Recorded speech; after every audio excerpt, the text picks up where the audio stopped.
তো বন্ধুরা আজকে আমাদের টপিক হলো দ্য সেক্টর থিওরি অর্থাৎ বৃত্তকলা মতবাদ। তো এই সেক্টর থিওরি সম্পর্কে আজকে আমরা সম্পূর্ণ বিস্তারিত জানবো। তো সববারের মতো এই ভিডিওটা দেখার পর তোমাদের আর অন্য কোনো ভিডিও দেখার প্রয়োজন হবে না। তো চলো ভিডিওটা শুরু করি। তো এই সেক্টর থিওরি অর্থাৎ বৃত্তকলা মডেলটা কিসের ওপর সেটা আমাদের সর্বপ্রথম জানতে হবে।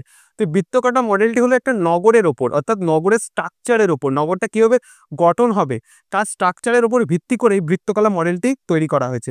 এর আগেও একটা মডেল তৈরি হয়েছিল, তোমাদের জানিয়ে রাখি, যার সম্পর্কে ভিডিও বানিয়ে দিয়েছি। সেটা কি দ্য কনসেন্ট্রিক জোন থিওরি, ঠিক আছে, অর্থাৎ সমকেন্দ্রিক পরিবেষ্টন তত্ত্ব। তো এই কনসেন্ট্রিক জোন থিওরির পরবর্তীকালে অর্থাৎ তারপরেই এই দ্য সেক্টর থিওরিটি উদ্ভব করা হয় বা তৈরি করা হয়, যে মডেলটি উপস্থাপন করেন। তো কে কত সালে করেন? 1939 সালে হোমার হায়েট, ঠিক আছে, তো আমি এখানে লিখে দিচ্ছি 1939 হোমার হায়েট। এই হোমার হায়েটের সাথে আরেকজন যে সহযোগিতা করেছেন তার নাম আমাদের জানা দরকার, তো তার নামটা আমি এখানে লিখে দিচ্ছি M.R. ডেভি। তো সর্বপ্রথম নগরের অবস্থানের উপর যে তত্ত্বটি উপস্থাপন করা হয়েছিল কনসেন্ট্রিক জোন থিওরি, এই থিওরির যে মডেলটা এবং যে আসল যে নগর তার মধ্যে কোনো মিল খুঁজে পাওয়া যাচ্ছিল না, এবং তার ফলেই হোমার হায়েট সেটাকে সংশোধন করার জন্য তারই দ্য সেক্টর থিওরিটি প্রকাশ করেন বা উদ্ভাবন করেন, ঠিক আছে। তো এই থিওরিটি 142টি শহর বা নগরের উপর ভিত্তি করে বা এর উপর পরীক্ষা নিরীক্ষা করে তারপর এই থিওরিটি লেখা হয়েছে, ঠিক আছে। আর এখানে বলে রাখি যে আমি যে পরে লিখে দিলাম মিস্টার ডেভি, ঠিক আছে, এর মতবাদটা কিন্তু এইটা না, the sector theory. The sector theory কে লিখেছেন?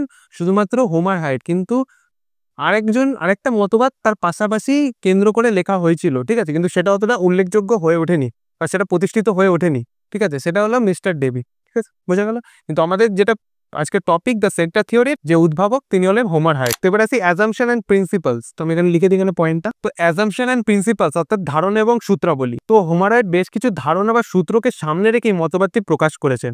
তো এই সূত্রগুলো কি কি বা এই ধারণাগুলো কি কি সেগুলো জেনে নিই। 1 নম্বর হলো তিনি কোনো একটি নগরকে বৃত্তকলা রূপে কল্পনা করেছেন, অর্থাৎ একটি নগরের উপর ভিত্তি করে তার এই মডেলটা তৈরি করেছেন। আমি মডেলটা ড্রয়িং করে নিয়েছি, কিন্তু একটু পরে তোমাদের বোঝাচ্ছি মডেলটার গঠন, ঠিক আছে। আগে সূত্রগুলো জেনে নিই। তার মতে বসতি বিন্যাসে ভাড়া এবং দূরত্ব যত বাড়বে তার উপর ভিত্তি করে সেটারও বৃদ্ধি পাবে। 3 নম্বর হলো নগরে উচ্চ করা বসতি এবং নিম্ন করা বসতি ভিন্ন ভিন্ন দিকে প্রসার ঘটবে, অর্থাৎ এখানে কোনো জায়গায় মানে এক জায়গায় অর্থাৎ উচ্চবিত্ত, মধ্যবিত্ত, নিম্নবিত্ত এক জায়গায় অবস্থান করবে না, তারা আলাদা আলাদা জায়গায় অবস্থান করবে, সেটা তিনি তার তত্ত্বে বলেছেন। 4 নম্বর হলো ভূমির ব্যবহার বিন্যাসে যে জমির যে মূল্য সেটা কিন্তু বৃদ্ধি পাবে, ঠিক আছে, অর্থাৎ এখানে যদি জমির এক ধরনের দাম হয়ে থাকে সেটা কিন্তু আবার এখানে অন্যরকম দাম হবে, কারণ এখানে বসতির নির্ভর করছে নিম্ন বসতি, মধ্যবিত্ত বসতি, তারপরে উচ্চবিত্ত বসতি, এই হিসাবে কিন্তু জমির দাম বাড়তে বা কমতে থাকবে, যা বলো। 5 নম্বর হলে সংশ্লিষ্ট নগরে অর্থাৎ যে নগরের কথা তিনি বলেছেন সেই নগরে উচ্চ ভাড়া বসতি এবং নিম্ন ভাড়া বসতি একে অপরকে বিকর্ষণ করবে, অর্থাৎ যেটা বললাম যে দুটোর বসতির ভাড়া কিন্তু এক হবে না, অর্থাৎ দুটো বসতির মধ্যে অমিল কিছু দেখতে পাওয়া যাবে,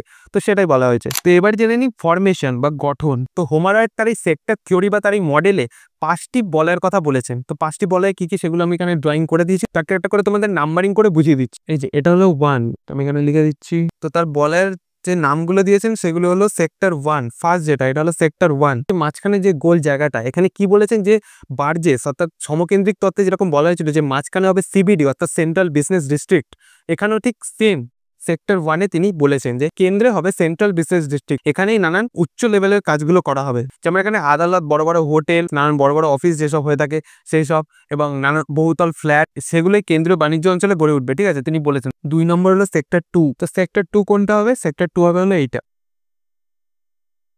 এই অঞ্চলটা হবে সেক্টর 2। তো সেক্টর 2 যেহেতু সেক্টর 1-কে কেন্দ্র করে গড়ে উঠবে অর্থাৎ সিবিডি কে, তাই এখানে গড়ে উঠবে নানান পাইকারি বাণিজ্য অঞ্চল, অর্থাৎ বড় বড় যে সব মার্কেট সেগুলো কিন্তু এখানে গড়ে উঠবে বলে তিনি বলেছেন। তারপরে কি সেক্টর 3 হবে এই যে এটা তার পাশেই সিবিডি ঠিক বাইরের এলাকাগুলোতে এখানে গড়ে উঠবে হলো নিম্ন বর্গীয় বসতি অঞ্চল, মানে যারা বস্তি অঞ্চল বলা চলে সেইগুলো এই যেই কেন্দ্রীয় অঞ্চল অর্থাৎ সিবিডির যে বাকি অংশের যে পার্শ্বটা রয়েছে সেখানেই নিম্নবর্গীয় বসতি গড়ে উঠবে বলে তিনি বলেছেন, অর্থাৎ সেক্টর 3-তে, বোঝা গেল। এবার আছে সেক্টর 4। তো সেক্টর 4 হলো এইটা,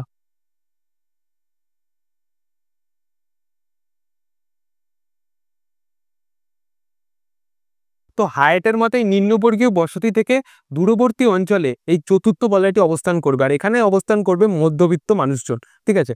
তো সেটা তিনি বলেছেন, এবং এখানে যেসব দূষণের যে পরিমাণ বা যানবাহন চলাচলের পরিমাণ সেটা তুলনামূলক নিম্ন বসতির থেকে কম, ঠিক আছে, তো বোঝা গেল। এবার আসি 5 নম্বর। 5 নম্বর কি? এইটা বা সেক্টর 5 বলা চলে, লিখে দিচ্ছে এখানে 5। সেক্টর 5 কি? শুধুমাত্র এইটা। এখানে কি দেখতে পাওয়া যাবে? এখানে দেখতে পাওয়া যাবে উচ্চবিত্ত বসতি অঞ্চল, অর্থাৎ এখানে মধ্যবিত্ত না উচ্চবিত্তরা থাকবে, এবং এটি অঞ্চল থেকে একটু দূরবর্তী অঞ্চলে থাকবে, অর্থাৎ এইসব নিম্নবর্গীয় বসতি থেকে অনেকটাই দূরে অবস্থান করবে এবং এখানে দূষণের মাত্রা খুবই কম। এখানে যানবাহনেরও সুযোগ সুবিধা আছে, এখানে যেসব আপৎকালীন সুবিধা সেটাও এখানে ভালো দেখতে পাওয়া যাবে এবং এটি একটি কিলাকারে অর্থাৎ একটা পেরেকের ন্যায় এই মধ্যবিত্ত বসতির মধ্যে দিয়ে ভেদ করে এই কেন্দ্রীয় বা সিবিডির মধ্যে ঢুকেছে। তো দেখতে পাচ্ছ, তো তাই জন্য এটাকে বলা হয়েছে উচ্চবিত্ত বসতি। তো আশা করি বোঝা গেল। তো এবার জেনে নিই ক্রিটিসিজম, যেটা প্রত্যেকটা থিওরি কিন্তু থাকি, আর না থাকলেও তোমাদের লিখতে হবে বানিয়েও, এটা কিন্তু একটু এক্সট্রা নাম্বার পাওয়া যায়। তো ক্রিটিসিজম অর্থাৎ সমালোচনা, তো সমালোচনাটা কি? এটা তো সমকেন্দ্রিক পরিবেষ্টন তত্ত্বের তো একটা মানে ওটাকে ত্রুটি ভুল মুক্ত করে এটা বানানো হয়েছে। তার কি এর মধ্যে কি ত্রুটি আছে? হ্যাঁ, এর মধ্যে ত্রুটি আছে। কোনো একটা থিওরি কিন্তু সঠিক বিচার করতে পারে না, অর্থাৎ কিছু না কিছু খুঁত একটা বেরিয়ে যায়।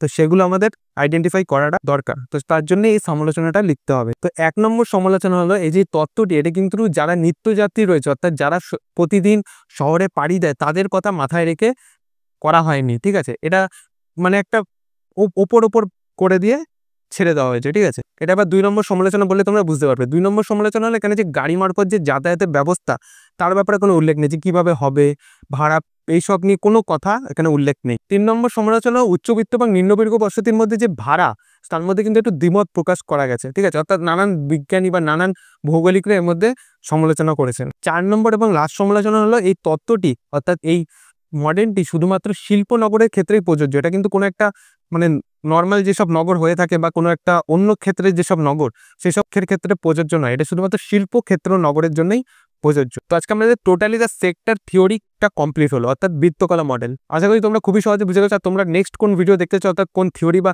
কোন টপিক বা কোন পেপারের টপিক দেখতে চাও, সেটা আমাকে অবশ্যই কমেন্টে জানিও, ঠিক আছে? আর একটা কথা হলো, তোমাদের যে প্রত্যেকটা পেপারে যে প্লেলিস্ট সেগুলো আলাদা আলাদা করে আমি অ্যাড করে দিয়েছি, ঠিক আছে? প্লেলিস্ট সেকশনে গিয়ে তোমরা দেখতে পারবে। তো চলো